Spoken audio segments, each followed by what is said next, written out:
Na wakati wanasema mwaka huu hakutanyesha mvua, hawakutanyesha mvua. Si ndio? Si ni kweli? Ni Mungu alikuwa, ni roho Mungu alikuwa anaongea pale. Pepo anaongea.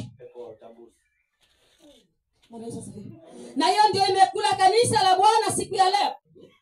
Kanisa la Bwana limemezwa na pepo wa utambuzi. Watu wengi wametekwa mateka, wamekuwa misukule.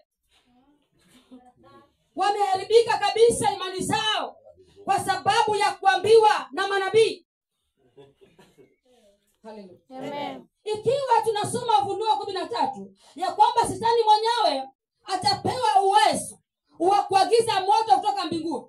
Tena atakuwa na uwezo wa kugeuza sanamu inene. Sema sanamu kunena. Sanamu kunena. Nadhani huo ndio muujiza wa mwisho ambao mwanadamu angeuona duniani. Haleluya. Amen. Kama pulpit kama hii inaweza kuniambia pastor karibu kwa madhabahu.